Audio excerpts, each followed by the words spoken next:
있습니다. 다주택자 양도세 특혜에 대해서 시한이 5월 9일로 다가오고 있습니다. 아마 지금까지는 5월 9일까지 허가를 완료하고 계약을 해야 된다라고 알려지고 있기 때문에 4월 중순이 되면 더 이상 매각이 불가능하다. 허가 신청 또 허가 승인 절차까지 시간 때문에 불가능하다 이렇게 판단하는 것 같습니다. 뭐 그렇게 할 필요가 있을까 싶습니다.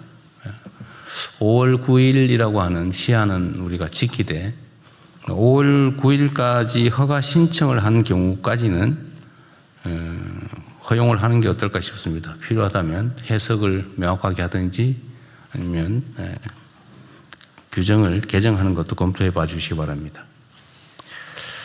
덧붙여서 이런 민원이 많습니다. 다주택자들의 그 주택에 세입자들이 있는 경우는 그 세입자의 임대기간 만료까지는 무주택자가 매입할 수 있도록 허가해 주도록 되어 있습니다. 우리가 그렇게 규정을 개정하다 보니까 1주택자들도 나 새 놓고 있는 집 팔고 싶은데 왜 우리는 못 팔게 하냐. 뭐 다주택자한테 왜 혜택을 주고 1주택자에게는 왜 혜택을 안 주냐. 뭐 왜 불이익을 주느냐. 이런 반론들이 많습니다.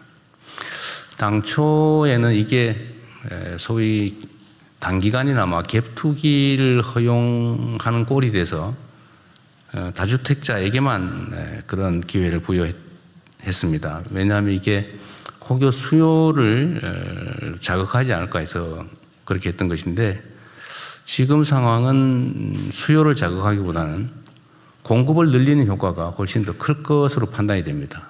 관계부처는 이 문제에 대해서 과연 어느 쪽에 영향을 미칠지 수요를 늘리는 효과가 더 클지 아니면 공급을 늘리는 효과가 더 클지를 객관적으로 잘 판단하고 특히 1주택자도 세 주고 있는 집 팔겠다는데 왜 못 팔게 하냐라는 항변도 상당히 일리가 있기 때문에 이 점도 고려해서 시행령 개정을 검토해 주기 바랍니다. 다음 국무회의까지는 판단할 수 있게 해 주시면 좋겠습니다.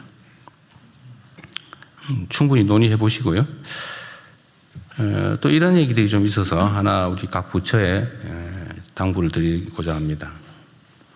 각 부처 간에 이 협업해야 될 일이 많습니다. 이 소위 국정을 하다 보면 각 부처별로 이렇게 업무가 구분이 지어져 있죠. 그리고 약간의 기관 이기주의도 작동을 할 수 있습니다. 그런데 잘 생각해 보면 우리가 국정을 나의 이익을 위해서 하는 게 아니라 우리 국가와 국민을 위해서 맡은 일을 대신하는 것인데 그 칸막이 속에서 기득권을 주장하거나 뭐 우리 기관이 훨씬 어떤 게 더 유리하냐 이런 판단할 필요가 없습니다. 모두가 대통령이다. 국정을 다 책임지고 있다는 생각을 하시고 부처의 칸막이를 넘어서서 필요한 협의를 충분하게 해 주시기 바랍니다. 근데 잘 안 된다고 해요. 관성 때문에 그럴 수 있죠. 그래서 혹시 각 기관 부처끼리 협의를 해 보시고 이게 타당한 일인데 협조가 잘 안 된다. 또 대화가 잘 안 된다고 하시면 국무회의에 공개적으로 요청하셔도 되고 개별적으로 저한테 메시지를 주셔도 됩니다. 혹시라도 뭐 그렇게까지 하기 싫다고 해서 방치를 하거나 이러는 경우는 없기를 바랍니다. 그래서 부처 칸막이 문제를 해결하지 못해서 해야 될 일을 못하는 상황이 발생하지 않도록 유념해 주시기 바랍니다. 그건 있을 수 없는 일이죠. 그리고 또 하나 뭐 칭찬 말씀을 좀 드려야 될 것 같은데요. 제가 오늘 아침에도 보고 문서를 보니까 산불 발생 건수가 전년도 대비 또 10년 평균 대비 14.1%가 줄어들었다고 해요. 사실 작년 11월, 12월 뭐 이때까지만 해도 예년보다 산불 발생 건수가 엄청 많이 늘어나서 제가 대체 왜 산불이 이렇게 많이 나나 물어봤더니 무슨 강수량 문제도 있고 여러 가지 요인들이 있었다고 해요. 그 후에 각 부처들이 정말 많은 노력을 한 것 같습니다. 그러니까 산불 발생 요인들을 분류하고 또 거기에 맞는 대책들을 잘 강구했는데, 예를 들면 뭐 농업 부산물 소각을 못하게 하고 파쇄를 지원하거나 이런 일 잘하신 것 같아요. 교육도 많이 한 것 같고, 특히 농식품부가 열심히 한 것 같아요. 네. 어쨌든 잘하셨습니다. 14%가 줄어든 건 정말 많이 줄어든 거죠. 그리고 요즘은 우리가 조기 진화 출동이나 또 초기 대응을 강력하게 하는 것 때문에 산불 진화 속도도 엄청 빨라졌어요. 그래서 나중에 통계를 또 한번 내보겠지만, 하여튼 발생 자체가 줄어든 것은 행정부처 여러분들의 적극적인 노력 덕분입니다. 감사드리고요. 우리 비서실에서 하든지 누가 하든지 제일 기여가 큰 부서들은 좀 찾아가지고 포상을 좀 하도록 하시죠. 네, 준비하겠습니다. 네. 그리고 마지막으로 지금 이제 우리가 이 중동 사태 때문에 바쁘긴 하는데 그래도 우리가 해야 될 일을 놓치면 안 됩니다. 대한민국의 부동산 투기공화국 탈피라고 하는 국가 과제는 결코 소홀히 할 수 없는 일입니다. 지금 각 부처에서 다양하게 뭐 금융위든 또는 국토부든 여러 농축식품부든 많이 노력들을 하고 계신데요. 준비를 잘하고 계시겠죠. 그러니까 예를 들면 세금 체제를 어떻게 만들 것이냐. 부동산은 필요해서 쓰기 위해서 보유하는 것이지 돈을 벌기 위해서 보유하는 게 아니다. 이게 투자 자산이 아니다라고 인식할 수 있게, 또 실제로 부동산을 실제 소유와 관계없이 가지고 있는 게 득이 될 수 없도록, 오히려 부담이 되도록 이렇게 세제를 정비하는 문제, 또는 남의 돈으로 부동산 투기를 위해서 돈을 빌려서 뭐 부동산을 구매하거나 이런 일이 발생하지 않도록 금융제도를 철저하게 손보는 것, 또는 각종 규제를 정비하는 것, 그리고 우리가 지금 당연히 하고 있는 일이긴 하지만 부동산 특히 주택 공급 계획도 있는데 그게 차질 없이 좀 더 신속하게 제대로 집행될 수 있도록 하는 것에 좀 더 힘을 쏟아주시기 바랍니다. 하여튼 어떤 정책을 만들 때는 압력이 크면 클수록, 즉 기득권의 저항이 크면 클수록 물샐 틈이 없어야 됩니다. 0.1%의 가능성, 소유 구멍도 다 봉쇄해야 되죠. 철저하게 점검하고 토론하고, 특히 이해관계자들의 반론을 잘 들어보시기 바랍니다. 그 전문가들이 있거든요. 구멍 찾기 전문가, 또 구멍 뚫기 전문가, 이런 사람들이 있거든요. 그런 사람들 의견도 좀 들어보시면 구멍을 막는 데 도움이 됩니다. 그래서 철저하고 완벽한 대책을 수립해서 열심히 일하는 사람들이, 또 열심히 노력하는 사람들이, 열심히 연구하는 사람들이, 열심히 공부하는 사람들이 돈을 벌고 성공할 수 있는 그런 사회를 꼭 만들어야 됩니다. 남들 열심히 일하는데 이거 뭐 적당하게 머리 써서 남의 돈으로 규제와 제도를 탈피해서 꼼수로 돈 벌고 이러면 누가 일하고 싶겠어요? 이 나라가 좀 제대로 가는 소위 비정상의 정상화의 가장 핵심적인 과제는 불로소득을 줄이는 겁니다. 그리고 저는 뭐 근본적으로 그런 생각이 들던데, 열심히 일해가지고 버는 돈에도 세금을 내잖아요. 소위 근로소득도 많으면 40 몇 퍼센트, 47.5%입니까? 어쨌든 50% 가까이 세금을 내는데, 뭐 노력하는 것도 없이 약간 규제를 탈피하거나 아니면 남의 돈을 이용하거나 뭐 이런 걸로 돈 버는 데는 별로 세금도 없고, 이런 거 좀 이상한 것 같아요. 그것도 역시 사람들의 성실한 그 노력 욕구를 감소시키지 않습니까? 또 그런 것도 다 고쳐야죠. 그래서 모두가 열심히 노력하고 또 노력해서 돈 버는 사람이 존중받고, 또 부자가 되면 야, 저 사람이 열심히 일해서 노력해서 역량이 있어서 부자가 됐구나. 부자를 또 존중하고, 그런 사회로 나아가야 되지 않을까 생각이 됩니다. 잘 준비해 주시기 바랍니다. 이상입니다. 이후 회의는 국무총리께서 진행해 주시겠습니다. 네, 현안 토의부터 진행하겠습니다. 오늘 회의는 아시다시피 공모회의 겸 비상경제점검회의로 진행되기 때문에 먼저 중동전쟁 관련 비상국정 운영 및 대응 현황을 재경부 산업부 금융위원회 복지부 외교부 해수부의 순서로 장관님들이 발제해 주셔야 되기 때문에 요점 중심으로 쭉 이어서 발제해 주십시오. 예, 그 중동 전쟁 관련해서 비상 국정 운영 및 대응 현황에 대해서 보고를 드리겠습니다. 먼저 재경부에서 거시경제 및 물가 대응 현황에 대해 보고를 드리겠습니다. 중동 전쟁이 뭐 갑론을박이 있습니다만 조기에 종전되기 어렵다는 그런 인식이 좀 확산되면서 이제 브렌트유나 그 웨스트 텍사스 중진류 모두가 110불을 이상으로 지금 상승한 상황입니다. 오늘 아침 9시 현재 그 브렌트유가 111.70센트에서 112불 가량입니다. 그리고 웨스트 텍사스 중진류가 114불까지 이렇게 올라온 그런 상황입니다. 환율이나 금리도 상승 압력이 또 재확인되는 상황입니다. 오늘 아침 좀 전에 1,510원대를 이렇게 돌파한 상황이고 국고채 금리도 좀 올라가고 있습니다. 3년물이 3.4%까지 이렇게 올라가 있는 상황입니다. 그리고 유가 상승으로 인한 앞으로 이제 물가 압력 그리고 소비 심리 둔화 뭐 이런 부분도 예측이 되고 있습니다. 그래서 정부는 다양한 어떤 대책을 마련하고 있다는 점을 국민들께 보고를 드리겠습니다.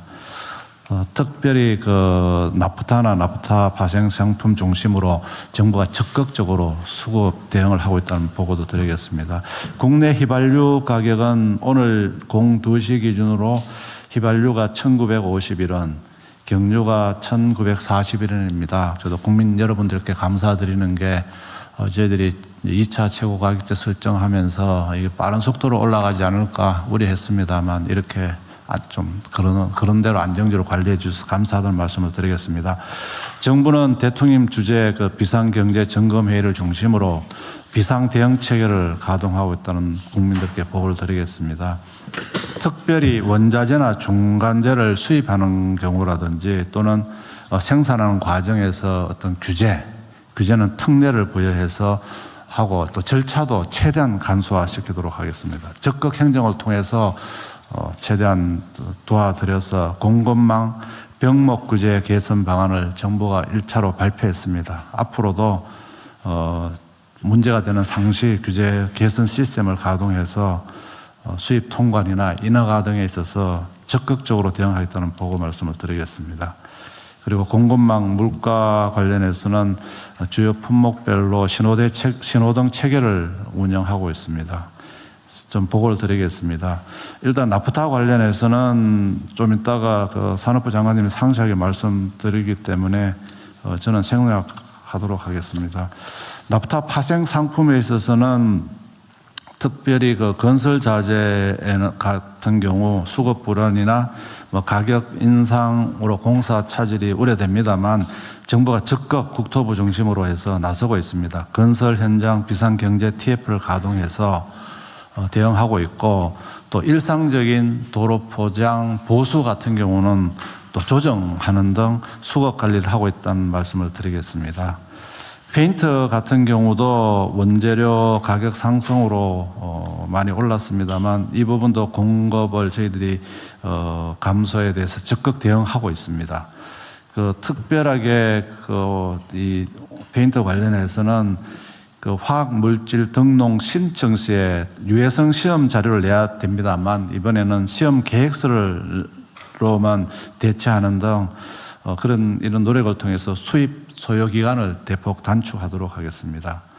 그리고 포장재 같은 경우는 시중에서 많은 우려가 있습니다만 정부는 위생용품, 식음료, 포장재 가격에 대해서 재고를 관리하고 있습니다. 적극적으로 관리하고 그다음에 수액제 포장재 같은 경우는 우선 나프타를 공급해서 공급을 늘리도록 하겠습니다. 포장재 표시 규격 같은 경우도 과거에는 잉커, 각인 등 하는데 시간이 걸렸습니다만 이제는 이렇게 하지 않고 스티커를 붙여가지고 제조 기간을 단축하도록 하겠습니다. 의약품 포장재 변경 심사 같은 경우도 식약처에서 최대한 패스트 트랙으로 노력을 하고 있습니다.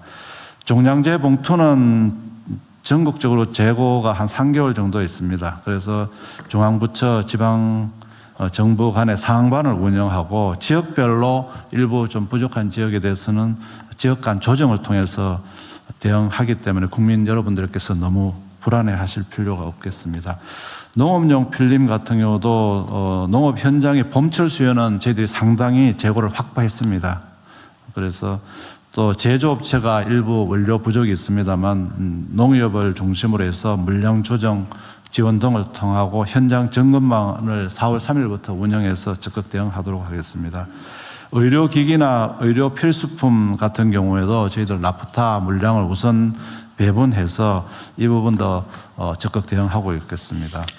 그 가짜 뉴스 대응입니다. 달러를 뭐 대통령님 긴급 재정 명령으로 강제 매각하게 한다든지 뭐 4대 신용은행에서 달러 환전을 막고 있는데 이런 것은 가짜 뉴스입니다. 그래서 재경부에서 4월 2일, 3일 형사 고발 조치 등 엄정하고 단호하게 조치를 완료했습니다. 가짜 뉴스니까 너무 불안해하지 마시기를 당부를 드리겠습니다. 또 하나 여러 장관님들께 좀 당부고 싶은 게 있습니다.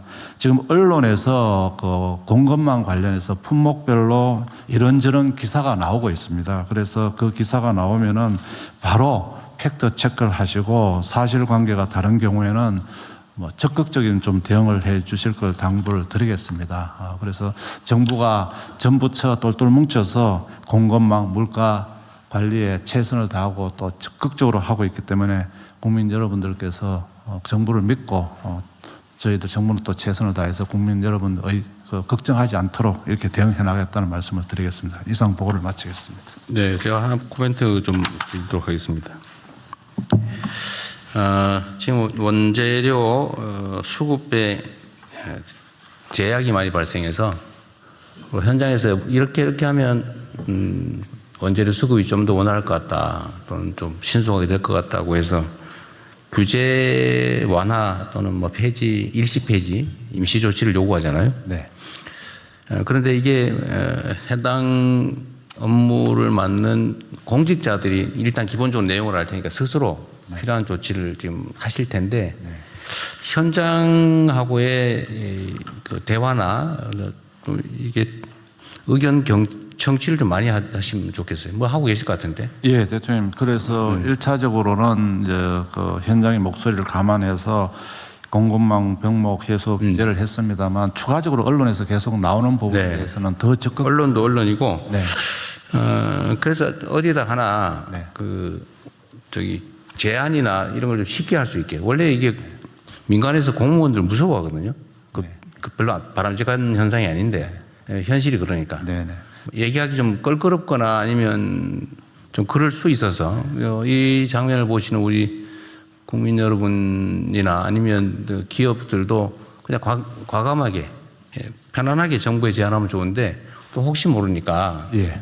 이 제안방이나 뭐 이런 거라도 하나 만들어서 예, 대통령 각 부처별로 하려면 너무 국민들이 번거롭기 때문에 재경부로 제가 그냥 뭐 불편한 거 얘기했으면 좋겠다. 네, 그러면 재경부로 주시면은 저희들이 다 총괄 정리. 부처 굳이 뭐 해당 부처 따질 것 없이 그냥 이거 했으면 좋겠다 싶으면 그냥 아무데나 네. 그 제안하면 그 다 수집해가지고 모아서 처리하도록 하시죠. 네네, 그렇게 하겠습니다. 어디 그런 거 할 수 있는 데를 하나 만들든지 해가지고 네. 우리 공직자들 대부분 다 지금 요새 SNS를 하고 있으니까 우리 장관님들도 그렇고 제 개인 SNS도 활용하든지 해서 네. 어쨌든 좀 신고나 제안을 받을 수 있는 통로를 하나 만들면 좋을 것 같아요. 네네. 알겠습니다. 다 잘하고 계실 것 같긴 한데. 그리고 이 가짜뉴스 얘기 있잖아요.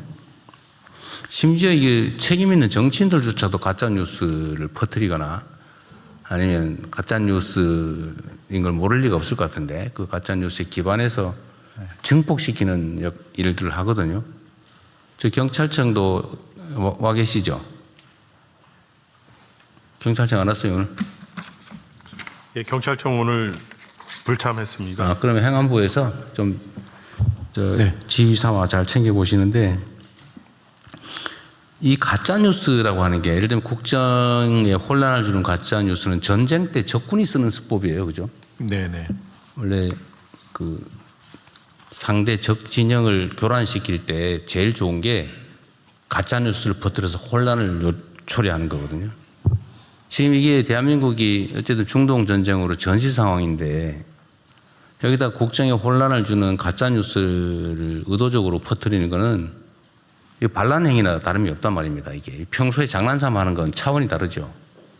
그래서 이 국정에 혼란을 주는 국민들에게 영향을 주는 이런 가짜 뉴스에 대해서는 좀 더 강력한 대응이 필요해요. 필요하면 어디 스크린 팀을 하나 두든지.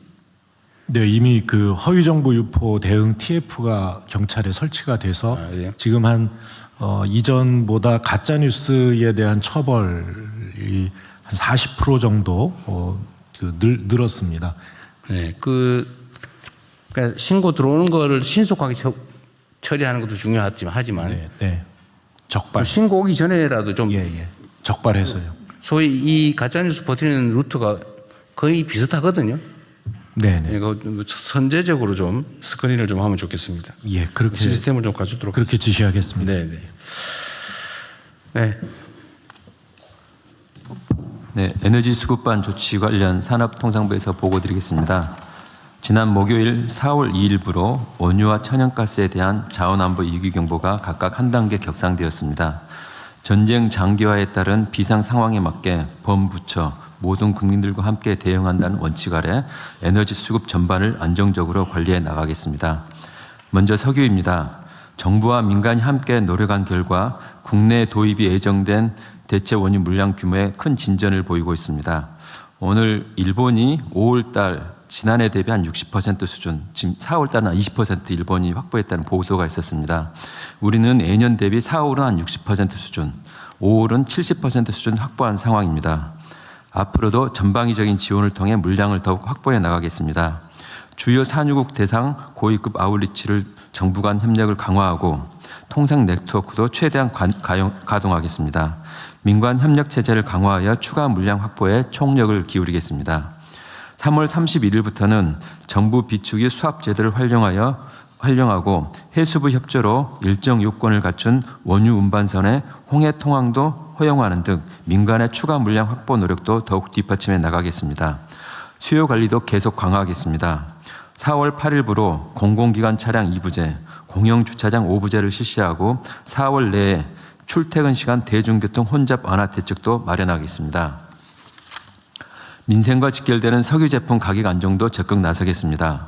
최고 가격제가 취지에 맞게 시행되도록 정유사와 주유소 가격을 실시간 모니터링하고 시장 교란 행위에 대한 범부처 합동 단속과 제재도 지속적으로 강화해 나가겠습니다. 다음은 나프타와 석유화학 제품입니다. 공급망 전반에 영향을 미치는 나프타 수급을 위해 최선을 다하겠습니다. 나프타와 그 대체 연료인 LPG, 콘덴세이트의 수입 비용을 지원하기 위해 4,695억 원의 추경안을 마련하였습니다. 추경 예산이 통과되면 4월 1일 개항 물량부터 소급 지원하여 나프타 도입이 확대될 수 있도록 하겠습니다. 실제로 추경안 정부안이 발표된 이후 기업들도 보다 적극적으로 나프타 확보에 나서고 있는 것으로 파악됩니다. 석화 제품에 대해서도 보건의료, 핵심 산업, 생활 필수품 원료 공급을 최우선하여 수급을 철저히 하겠습니다. 산업부 내 TF를 구성하여 50개 품목에 대해서는 관련 부처와 함께 매일 수급을 모니터링하고 있으며 중점 관리 중입니다. 마지막으로 천연가스입니다. 대체 물량을 기확보하여 연말까지 수급 관리는 가능할 전망입니다. 카타르와 호주 등 주요 수출국 동향을 계속 모니터링하면서 필요한 수급 조치를 계속 해나가겠습니다. 관련하여 원전 이용률을 높이고 석탄 발전 폐지 기한을 연장하는 등 천연가스 가격 상승에 따른 영향도 최소화해 나가겠습니다. 다음 페이지는 지난 회의 때 지시하셨던 출퇴근 시간대 대중교통 혼잡 완화와 전기차 보조금 개편에 대한 국토부와 기후부의 관련 조치 사항입니다. 이상 에너지 수급반 발표를 마치겠습니다.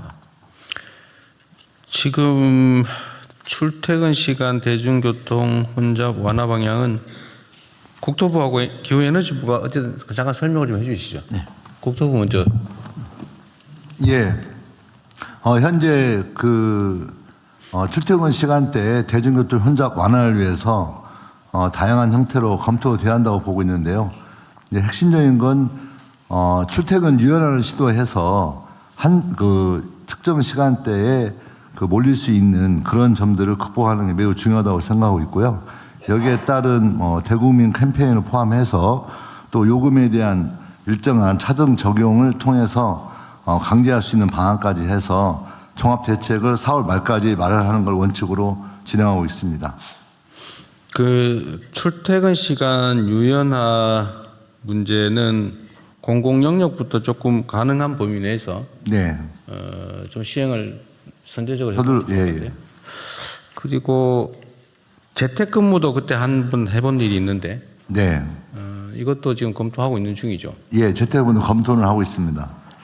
지금 고유가 문제도 있고 어쨌든 차량 운행 제한도 일부 시행을 하고 있기 때문에 출퇴근하시는 분들이 우리 국민들이 대중교통 이용하려면 불편함이 좀 적어야 되는데 안 그래도 지금 출퇴근 시간이 과밀해 가지고 힘들잖아요. 네. 근데 어쨌든 그 부분을 좀 분산시키거나 완화할 방법들을 지금부터라도 시행을 일부라도 해야 되지 않을까 싶어요. 예, 우선 시행을 뽑아서 또 우선 시행할 수 있도록 네. 그렇게 하겠습니다. 네. 네, 잘 아시겠습니다만 그 경계 단계로 에너지 안보 위기가 격상돼서 4월 8일부터 공공은 차량 2부제를 시행을 하고 민간 영역은 공공 주차장 전국에 한 3만 개 정도 있습니다. 그 공공 주차장에는 민간이 5부제를 적용해서 그 해당 차량은 공공 주차장 이용을 제한하는 게 4월 8일부터 시행이 됩니다. 그 기후에서 홍보도 더 열심히 하고 특히 정부가 공공기관이 더 모범을 잘 보일 수 있도록 좀 만전을 기하고 있습니다.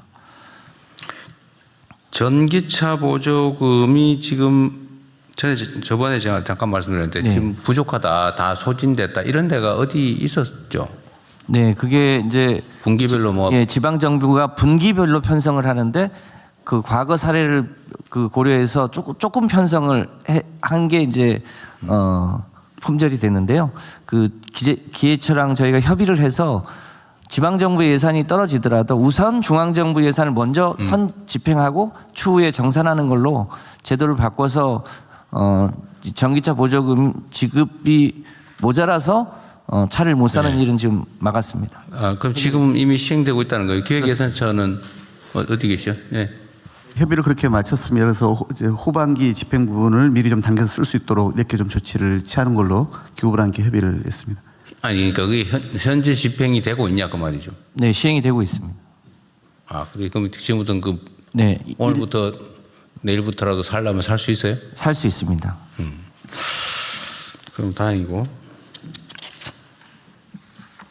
그래도 나머지 기후부는 물론 이제 중장기 계획들이긴 할 텐데 그런 에너지 전환이나 재생에너지 생산 확대나 아니면 각 가구별 아니면 각 기업별 재생에너지 확충 사업도 속도를 내야 돼요. 조금 이따 에너지 대전환 보고. 거기 들어있나요? 네. 알겠습니다. 네. 예, 금융위원회에서 금융안전방 내용 보고드리겠습니다. 먼저 국내 금융시장 동향입니다. 주식시장은 지난주 흐름은 종전 불확실성이 커지면서 변동성이 재차 확대되는 모습입니다. 오늘은 들어오기 전에 보니까 9시 40분 정도에 한 1.3% 다시 상승으로 시작했습니다. 전반적인 흐름은 중동 전개 양상에 크게 영향받는 글로벌 주가에 동조화되는 흐름이고요. 국내 시장은 지금 이번 주부터 발표되는 1분기 국내 기업 실적에 관심이 많이 쏠려 있는 상황입니다.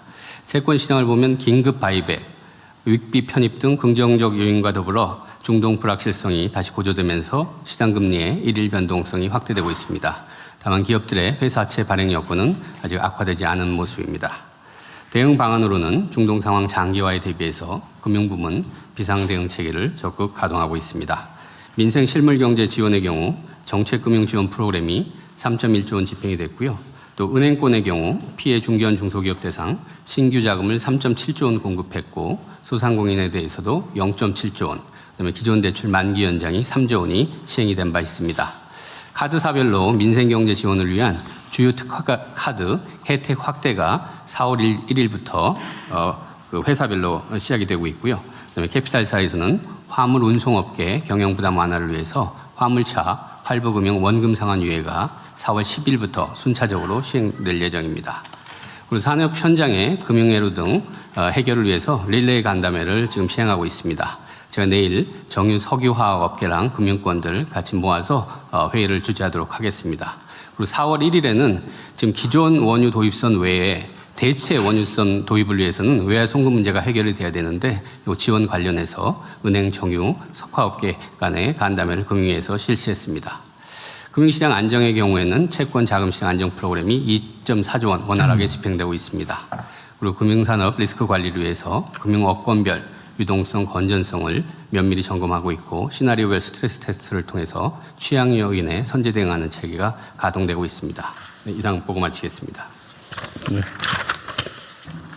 네, 복지부 장관입니다. 민생복지반 보고 드리겠습니다. 먼저 취약계층 보호 및 민생 안정 지원입니다. 생계 위기 상황을 모니터링한 결과 최근 4주간 생계 위기에 대한 상담, 신청, 신고 건수가 모두 감소하였지만 작년 같은 기간에 비해서는 상담과 신고 건수는 증가한 상황입니다. 전쟁 장기화 시 민생 어려움이 누적될 전망이어서 지속적으로 모니터링하겠습니다. 취약계층 사각지대를 선제적 적극적으로 발굴하여 지원하기 위해서 오늘부터 복지사각지대 조사를 통해 위기가구 약 25만 명을 선정 발굴하고 또 복지위기 알림앱 또 주민생활과 밀접한 기관과의 연계를 통해서 감지망을 강화하고 상담과 지원을 적극 연계하겠습니다. 또한 추경 예산 등을 활용해서 긴급복지, 긴급돌봄, 일상돌봄, 그냥드림 사업을 신속하게 확대하고 체불, 저소득 등 취약 노동자와 저소득층 가구의 학생 등 생활 지원도 꼼꼼하게 추진하겠습니다. 다음은 국민 일상과 밀접한 의약품, 의료 제품에 대해서 수급 불안이 발생하지 않도록 차질 없이 대응하겠습니다. 의약품, 의료제품 모니터링한 결과 당장은 수급에 차질이 없지만 일부 의료제품에서는 가격 상승 경향이 나타나고 있고 전쟁 상황이 지속될 경우 재고를 보유하고 있는 대형 병원보다는 중소병원이나 의원에서의 수급 애로가 우려되고 있는 상황입니다. 의료 제품별로 공급 유통체계가 복잡한 특성이 있어서 집중 관리 품목을 발굴하고 공급망을 세부적으로 분석하여 품목별로 맞춤 대응에 집중하고 있습니다. 의약품, 의료제품이 원활하게 현장에 공급될 수 있도록 수액제, 포장재 등 단기 수급 차질 우려 품목의 제조업체에 나프타 및 플라스틱 수지가 우선 공급될 수 있도록 조정하였고 집중관리 품목의 사재기 예방을 위해서 협회 등을 통한 자율 규제와 민간 공동 대응을 하고 있습니다. 필요시에 재경부 등의 매점 매석 금지를 위한 고시 제정 요청과 담합 금지 등을 위한 관계부처 합동 단속을 실시할 계획으로 관계부처의 적극적인 협조를 부탁을 드립니다. 또한 최근 환율 상승을 반영하여 치료 재료의 건보 수가 상한을 조정하여 제조 수입 업체의 원가 상승 부담을 완화하도록 하겠습니다. 이상 보고를 마치겠습니다. 네, 직접 관계에 있는 건 아닌데 그 쓰레기 봉투 얘기는 요새 좀 조용해요? 아니면 어떻게 됐어요? 금요일 날 현장 점검해 봤는데요. 그 대통령이 몇 번 말씀 주시고 실제로 이제 일시적인 품절이 있었는데 그 후에 다시 갔더니 이제 충분히 재고도 쌓여 있고 국민들도 아주 최악의 경우에는 일반 봉투 써도 된다고 하는 얘기도 듣고 하니까 지금은 많이 안정화되어 있는 것 같습니다. 사실 아무 필요 없는 과잉 행동이었는데 그렇습니다. 그거 많이 사 먹은 사람들이 저기 당근에다가 그걸 내다 판다는 소문도 있던데. 네, 너무 많이 사놨다가 이제 아주 싸게 내다 파는 경우도 있는. 그건 쓰레기 봉투 값은 오르지 않는데 그 몰랐던 거죠. 그랬던 것 같아요. 어쨌든 하여튼 그런 것도 다 이게 쓸데없이 그 선동이나 이런 것 때문에 생긴 일이잖아요. 거기도 가짜 뉴스가 있었습니다. 그리고 저기 복지부 아까 이게 상담은 42%가 늘었는데 신청은 18%가 줄고 신고도 늘었다. 이게 상담은 많은데 실제 해당이 덜 됐다. 그런 뜻인가요? 네, 그 신고 같은 경우는 이제 저희가 복지 위기 알림 앱이라고 그래서 이제 뭐 통장이나 반장 이런 분들이 그 복지 위기 본인들이 한게 알림을 아니고? 깔고 주변에 그러신 분이 있으면 신고를 해주시거든요. 최근에 네. 가입자가 많이 늘어서 아, 그런 네. 것들이 좀 영향이 있는 걸로 보고 있습니다. 지속적으로 모니터링하겠습니다. 네, 알겠습니다. 아까 금융위원회 지나가 버렸는데 하여튼 잊어버릴까 봐 말씀을 한번 드리도록 할게요. 이게 지금 이제 경제 상황이 어려워지면 금융 약자들 문제가 또 심각해지잖아요. 네. 그런데 전체적으로 어쨌든 금융위도 지금 몇 달 되셨으니까 이게 소위 빚쟁이들을 갚을 능력이 없는 빚쟁이들을 이 사람 빚쟁이라고 딱지를 붙여가지고 경제 활동도 제약을 하고 잔뜩 묶어 놓은들 국가 경제에 도움이 안 되잖아요. 그래서 원래는 이거를 뭐 파산 절차를 좀 쉽게 한다든지 채무 조정을 해준다든지 해서 정상적인 결제 활동 인구로 복귀시키는 게 국가 사회적으로도 도움이 되고 그게 뭐 채권자 입장에서도 구부 어차피 못 받는 거 장부 잔뜩 많이 가지고 있어봤자 의미가 없지 않습니까? 네. 조정이 실제로 회수하는 게 중요한데 우리나라가 그 유독 그 빚쟁이들한테 소위 채무 탕감을 해주거나 파산을